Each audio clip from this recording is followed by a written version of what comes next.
খবর তো দেখছেন, কখনো টিভিতে, কখনো শুনছেন রেডিওতে, কিংবা পড়ছেন সংবাদপত্রে। অনলাইনে কিংবা সামাজিক মাধ্যমেও খবর পান অনেকেই। জানেন কি এসব খবরের কোনটা সত্য, কোনটা মিথ্যে?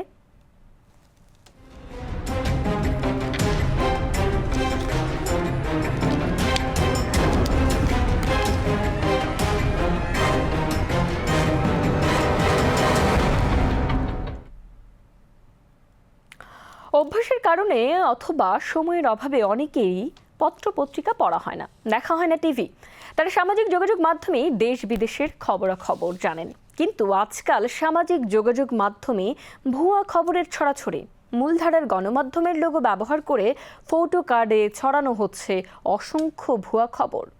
সম্প্রতি ফরিদপুরে এইচএসসি পরীক্ষার্থীদের ওপর পুলিশের গুলি চালানোর দাবি করে এমনই একটি ভুয়া ফটো কার্ড ছড়িয়ে পড়ে।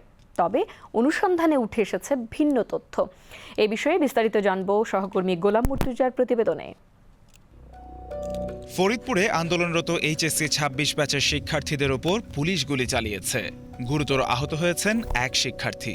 এমন দাবি করে দৈনিক প্রথম আলোর লোগো ব্যবহার করে একটি ফটো কার্ড সামাজিক যোগাযোগ মাধ্যমে ব্যাপকভাবে ছড়িয়ে পড়ে। অনেকেই এটিকে প্রথম আলোর প্রকাশিত সংবাদ মনে করে শেয়ার করতে থাকেন। তবে অনুসন্ধানে দেখা যায় ফটো কার্ডটি সম্পূর্ণ ভুয়া। প্রথম আলোর head of online Sakhawat Hossain Masum Bangla ফ্যাক্টকে নিশ্চিত করেছেন, প্রথম আলো এমন কোনো ফটোকার্ড প্রকাশ করেনি। বিষয়টি যাচাই করতে প্রথম আলোর ওয়েবসাইট এবং ভেরিফাইড ফেসবুক পেজ পর্যালোচনা করেও এমন কোনো সংবাদ বা ফটোকার্ডের অস্তিত্ব পাওয়া যায়নি। অর্থাৎ প্রথম আলোর নাম ও লোগো ব্যবহার করে একটি ভুয়া ফটোকার্ড তৈরি করে সেটি সামাজিক যোগাযোগ মাধ্যমে ছড়িয়ে দেওয়া হয়েছে। অনুসন্ধানে আরও জানা যায়, ফটোকার্ডে ব্যবহৃত ছবিটিও সাম্প্রতিক নয়। ছবিটি জুলাই গণঅভ্যুত্থানের সময়ের, যা বর্তমান ঘটনার সঙ্গে সম্পৃক্ত নয়।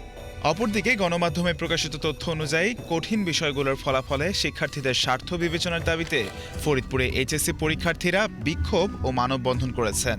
তবে ওই কর্মসূচিতে পুলিশের গুলি চালানো বা কোনো শিক্ষার্থী গুলিবিদ্ধ হওয়ার তথ্য দেশের কোনো নির্ভরযোগ্য গণমাধ্যমে পাওয়া যায়নি। ফ্যাক্ট চেকে তাই নিশ্চিত হওয়া গেছে, ফরিদপুরে এইচএসসি পরীক্ষার্থীদের ওপর পুলিশের গুলি চালানোর দাবিটি মিথ্যা। একই সঙ্গে প্রথম আলোর লোগো ব্যবহার করে ছড়িয়ে দেওয়া ফটোকার্ডটিও ভুয়া। এ ধরনের ফটোকার্ড, সম্পাদিত ছবি কিংবা পুরনো ছবি ব্যবহার করে বিভ্রান্তিকর তথ্য ছড়িয়ে দেওয়ার ঘটনা ক্রমেই বাড়ছে। তাই কোনো তথ্য সত্য ধরে নেওয়ার আগে নির্ভরযোগ্য সংবাদ মাধ্যম এবং ফ্যাক্ট চেক প্রতিষ্ঠানের মাধ্যমে তা যাচাই করার আহ্বান জানিয়েছেন সংশ্লিষ্টরা। Mohammad Golam Murtuza, BTV news.